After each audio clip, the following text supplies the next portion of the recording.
जय श्री श्याम, जय खाटू नरेश की, हारे के सहारे की जय, लख दातार की जय। पुत्रता एकादशी संतान सुख के लिए सबसे महत्वपूर्ण फलदायी मानी जाने वाली एकादशी।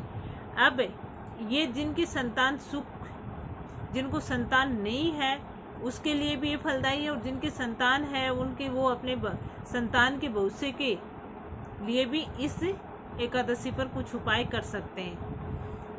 एकादशी ये 2 बार आती है साल में, एक पौष महीने में आती है और एक श्रावण मास में आती है। दोनों ही पक्ष शुक्ल होते हैं और संतान सुख के लिए ये एकादशी बहुत ही महत्वपूर्ण मानी जाती है, बहुत ही फलदायी होती है।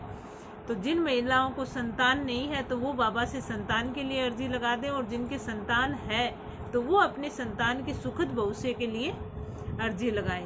अब छोटे छोटे उपाय हैं, छोटे छोटे दान हैं। अगर ये आप पुत्रता एकादशी के दिन करते हो तो मान लो आपकी मनोकामना पूर्ण हो जाती है। बाबा आपकी संतान को हमेशा सुखद रखते हैं, और जिन महिलाओं के संतान नहीं है उनके संतान का सुख प्राप्त होता है। बाबा उनकी सुन्नी गोद को भर देते हैं। तो सबसे पहले आपको क्या करना है, हो सके तो इस एकादशी के दिन उपवास करें, क्योंकि इसके पीछे एक कथा भी है। पुत्रता एकादशी, क्यों एक राजा था, उसके पास सब कुछ था लेकिन उसके संतान नहीं थी। उसने खूब कोशिश की, वो दुखी रहता था, उसके संतान नहीं थी, रानी भी दुखी रहती थी। एक दिन वो घर से निकल गया, और उस दिन क्या पुत्रता एकादशी थे, रास्ते में उसको एक ब्राह्मण मिला। तो ब्राह्मण से उन्होंने पूछा कि महाराज जी मेरी ये समस्या है। तो उन्होंने उनको कहा कि आज पुत्रता एकादशी है, आज के दिन आप पूरे मन, श्रद्धा और विश्वास के साथ, भाव के साथ इस एकादशी का व्रत करें, और दूसरे दिन इसका द्वादशी के दिन पारण करें। ज़्यादा से ज़्यादा आप बाबा के मंत्रों का जाप करें, आपकी झोली भर जाएगी। राजा वापिस आ गया, पूरी श्रद्धा, विश्वास और भाव के साथ एकादशी का व्रत रखा उन्होंने, और दूसरे दिन पारण किया। दिन भर बाबा के मंत्रों का जाप किया, और बाबा की कृपा से थोड़े दिन में उनके घर में खुशखबरी आ गई कि रानी माँ बनने वाली है, और उनको एक बहुत ही सुंदर पुत्र की प्राप्ति हुई। तो अगर आपके जीवन में भी ऐसा है तो आप इस दिन बाबा से अपनी मनोकामना जरूर कहें, और बाबा आपकी मनोकामना को पूर्ण करेंगे। अब आपको क्या करना है, सबसे पहले तो अगर आप उपवास कर सकते हो तो इस दिन उपवास करें और बाबा के मंत्रों का जाप करें।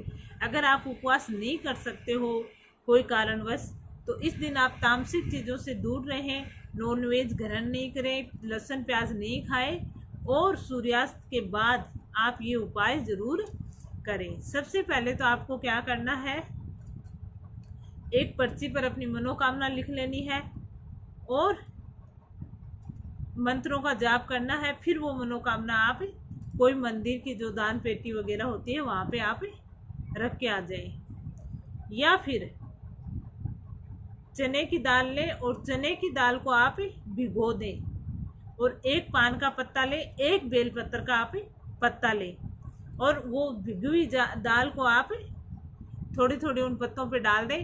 अपने घर के मंदिर में बाबा श्याम के सामने पान के पत्ते वाली दाल आप रखें, बाबा के मंत्रों का जाप करें, ओम भगवते वासुदेवाय नमो, इस मंत्र का जाप करें, और फिर उस दाल को आप कोई गाय को खिला दें। दूसरी जो आपने बेलपत्र पे दाल ली है उसको आप कोई भी शिव जी के मंदिर जाकर शिवलिंग के पास चढ़ा के उसको ओम नमः शिवाय इस मंत्र का जाप करें, 108 बार इस मंत्र का जाप करें, और अपनी मनोकामना आप शिव जी को बोलें। आपकी 100% मनोकामना पूर्ण होगी। एक आपको क्या करना है, आटे के दीपक बनाने हैं आपको, 3 आपको आटे के दीपक बनाने हैं, और उसमें लंबी वाली आपको बाती बनानी है। शाम के टाइम आपको ये करना है। अगर सुबह करो तो आप 12 बजे से पहले करो, शाम को करो तो आप 7 बजे के बाद आपको ये उपाय करना है। आपको क्या करना है, आटे का दीपक बनाना है, गेहूं के आटे का, उसमें नमक नहीं डालना है।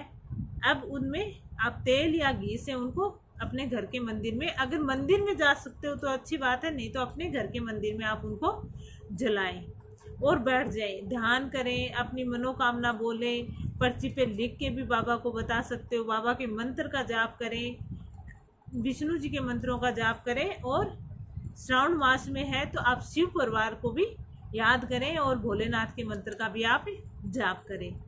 अब सुबह, अब रात को किया है तो सुबह तक उनको वहीं रहने दें। और आप वो करने के बाद सोते टाइम भी अपनी जो मनोकामना है उसको रिपीट करते रहें। आपने जो बोली है उसको आप प्रेजेंट टेंस में, जैसे आपने संतान के लिए किया, मनोकामना के लिए किया, कर्ज के लिए किया, तो उसके लिए आपको प्रेजेंट में कि मेरे बहुत सुंदर सा बच्चा है, या फिर मेरे कर्ज उतर गया, या अपने संतान के भविष्य के लिए तो मेरा बच्चा बहुत अच्छा है, बहुत अच्छा पढ़ता है, जो भी आपको प्रेजेंट में करना है। और फिर जो सुबह, दूसरे दिन सुबह नहा धोकर स्नान कर कर आपको क्या करना है, जो आटा लिया उसकी छोटी छोटी गोलियां बना ले। या तो आप मछलियों को खिला के आ जाएं, या फिर उनके ऊपर थोड़ी चीनी लगा के चींटियों को खिला दें, या उनको साफ करके बड़ा एक साथ उस आटे को गूंद ले और गाय को खिला के आ जाएं। और इस दिन आपको ज़्यादा से ज़्यादा केले का दान करें, या और सीजनल जो भी फ्रूट है उसका आप दान करें। जो स्लम्स रहते हैं उनको दान करके आ जाएं, मंदिर में जाके वितरण करके आ जाएं, आप कहीं पर भी स्कूल में बच्चों को दान कर दें। तो इस दिन केले का, इस सीजनल फ्रूट का आप दान जरूर करें। और आपकी जो मनोकामना है उसको आप 21 दिन तक रिपीट करें। 21 दिन तक आप बाबा के सामने बैठकर रोज उस चीज को रिपीट करें, और सोते टाइम उस चीज को मैनिफेस्ट करें कि हाँ ये आपके जीवन में हो गई है। वो कुछ भी हो सकती है, आपकी संतान के लिए, कर्ज के लिए, बीमारी के लिए, जो भी आपकी है उसको आप सोते टाइम रिपीट करें, और 21 दिन तक उसको रोज बाबा के सामने बोलें। आप देखना आपकी मनोकामना पूर्ण हो जाएगी। अगली पुत्रता एकादशी आएगी, उस टाइम तक आपके जीवन में खुशखबरी आनी शुरू हो जाएंगी कि हाँ मेरा ये काम होने लग गया है। तो आप पुत्रता एकादशी के दिन अपनी मनोकामना पूर्ण करने के लिए ये छोटे से उपाय करें। छोटे छोटे हैं लेकिन इनका असर बहुत है। और इस दिन और भी कुछ आप दान करना चाहते हो, जैसे आपने किसी को वस्त्र दान कर दिए, अनाज दान कर दिया, या फिर चप्पल दान कर दी, आप जो जितना कर सकते हो उतना आप इस दिन दान करें, क्योंकि बाबा को दान देने वाले व्यक्ति बहुत पसंद है। तो आप इस दिन दान करें और अपनी मनोकामना को पूर्ण करें। जितना आप दान दोगे उससे दुगुना आपके जीवन में आएगा। बाबा हमेशा दान करने वाले व्यक्तियों को बहुत पसंद करते हैं और उनके जीवन में हर चीज़ ला के देते हैं।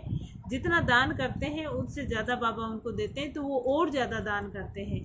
तो आप भी अपने सामर्थ्य के अनुसार दान जरूर करें और ये उपाय जरूर करें, और बाबा के मंत्रों और भजनों का जाप करते रहें। मन में किसी के प्रति कोई हीन भावना नहीं रखें, नहीं बदले की भावना रखें। आपको सिर्फ और सिर्फ बाबा को याद करना, बाबा के मंत्रों का जाप करना है, आपकी हर इच्छा पूर्ण होगी। तो वीडियो कैसे लगा कमेंट करके ज़रूर बताना। कमेंट में जय श्री श्याम लिखकर एक जयकारा बाबा का लगा देना। चैनल को सब्सक्राइब कर लेना, वीडियो को लाइक एंड शेयर ज़रूर कर देना। जय श्री श्याम, जय खाटू नरेश की।